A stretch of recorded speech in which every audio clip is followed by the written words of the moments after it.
Good morning. It is a very brisk, lovely Saturday morning here in Nashville. I am loving every moment of the 54 degrees that we are having this morning. It's been a couple of weeks since I posted. Um, it's been very busy.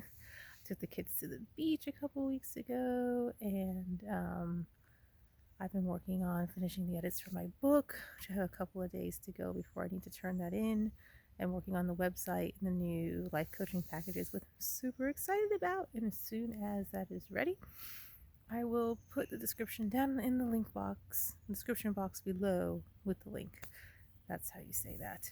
Um, so as soon as I do that, I will have that up there for you guys.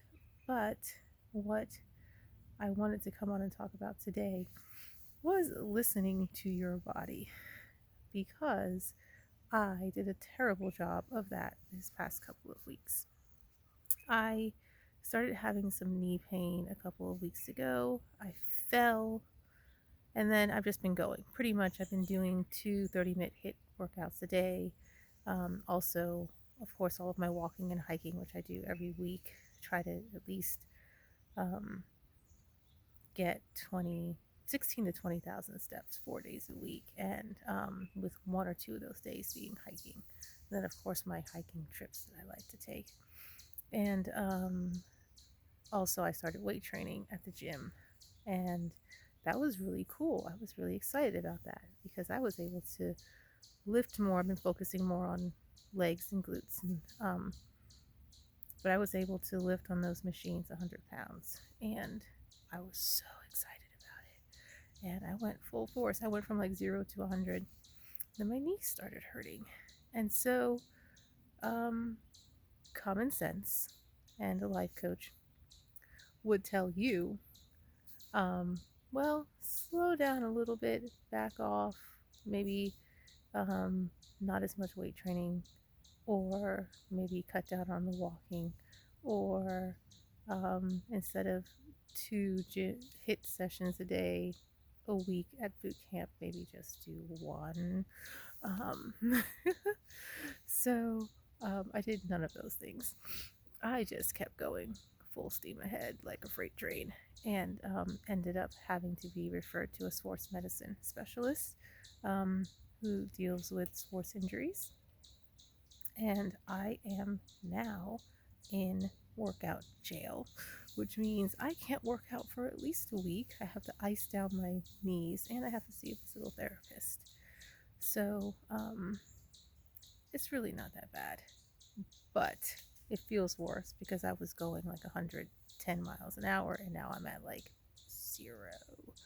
Um, this is actually the first day in a week that I've gone on a walk just in my development, and it feels really good. I'm really happy that I'm able to do it. Um, it'll be the first time that I'm able to go the whole way around. So, but I'm walking very slowly. I'm wearing my knee sleeves, um, and I am taking care of myself this time. So, what this all comes down to is really learning to listen to ourselves and listen to our bodies. And I've done a couple of days of processing why I felt the need to keep going, even though my body was so obviously telling me for weeks that I needed to slow down. And for me, and it might be different for everybody, but for me, I think it comes from just having trained myself to not listen to myself, having trained myself to think that I need to keep going. If I stop, it means I'm not trying hard enough. If I stop, it means I'm not doing it right, or I'm not worthy. I don't know, all kinds of weird, false thoughts come to my head, and it might be the same for many of you. I also find this to be true of people who have been in controlling and abusive type relationships like myself, where you tend to push yourself and not listen to yourself because you've gotten so used to putting all of your own needs aside. And so, even though working out is great, even though walking is great, hiking is great, it's what I do. Um, it is therapeutic. Um, Even in that, there's a tendency to push it just a little too far. And we have to be careful of that because we can hurt ourselves. So I just want to tell you to be gentle with yourself, listen to your body, definitely take care of yourself, and that rest is also good. Meditation is also good. A hot soak in the tub with Epsom salt is lovely, very good for self healing and self care as well. So I will say goodbye for now, but take care of yourself, love yourself, and that means stopping when you need to stop. And with that, I'm going to do a little meditation and I'm going to slowly make my way around back to my apartment.